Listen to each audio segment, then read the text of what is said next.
Senate Minority Leader Alan Peter Cayetano floated over the weekend the idea of the country's top officials, the President, Vice President, and Congress resigning en masse to pave the way for snap elections after the loss of public trust.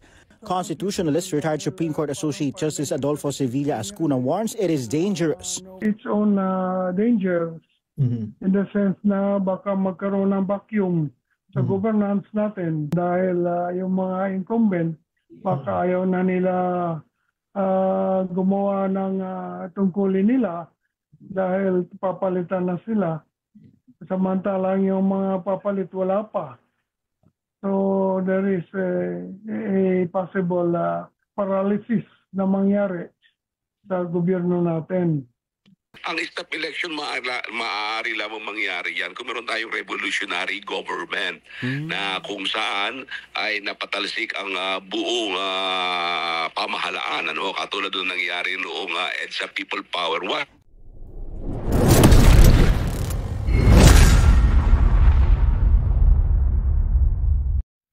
Good day po sa lahat, si Fiscal EJ po ito. Recently, nag-trending na naman si Senator Alan Peter Cayetano matapos niyang ulitin ang kanyang panawagan para sa snap elections, or in his words, a reset of the government. Pero the question is, constitutional ba talaga ito?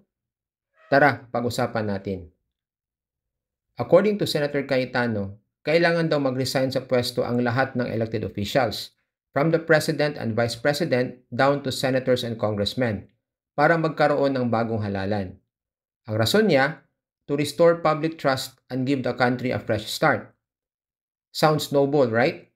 Pero ang tanong, pwede ba talaga ito sa ilalim ng ating saligang batas? Now, if Senator Cayetano's proposal means only the President and Vice President will resign to pave the way for a new election, then yes, constitutional po ang sinabi niya. Under Article 7, Sections 8 to 10 of the 1987 Constitution, malinaw po ang proseso. Kapag sabay na nag-resign ang Presidente at Vice-Presidente, the Senate President temporarily acts as President. Then within 7 days, Congress must enact a law calling for a special election to elect a new President and Vice President within 45 to 60 days after that. In short, kung pareho magbibitiw sa pwesto sina President BBM at VP Sara, automatic po iyon.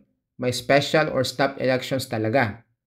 Ito mismo ang tinutukoy ng Article 7, Section 10 of our 1987 Constitution. Ang tanging limitasyon lang, hindi na pwedeng magdaos ng special election kung mangyayari ang vacancy within 18 months bago ang susunod na regular presidential elections.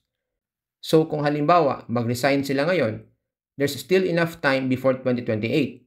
Kaya theoretically, constitutional and valid ang isang snap election. Pero kung ang ibig sabihin ni Senator Cayetano ay mag-resign lahat, President, Vice President, Senators at mga Congressmen, doon tayo magkakaproblema. Why? Because the Constitution does not allow a total reset of all elected positions. Walang mekanismo po para sabay-sabay silang mag-resign at magkaroon ng nationwide elections sa labas ng regular schedule. Under Article 6, fixed ang term ng mga mamabatas. 6 years for senators, 3 years for members of the House. Walang provision na nagsasabing pwedeng buwagin ang Kongreso midterm o magpatawag ng snap elections para sa kanila. At kahit pa sabay-sabay silang magbitiw, hindi yun automatic na magti-trigger ng halalan. In other words, walang legal na paraan para magdaos ng general snap elections sa lahat ng posisyon. So here's the bottom line. If only the President and Vice President resign, snap elections are constitutional under Article 7, specifically Sections 8 to 10. But if all elected officials resign, that might be unconstitutional dahil wala pong ganitong mekanismo sa ating saligang batas.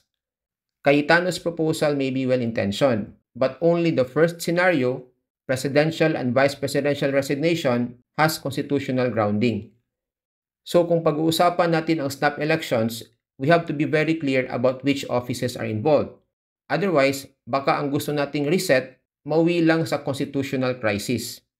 So yan lang po ang nais kong ibahagi today and see you in my next video. Maraming salamat po.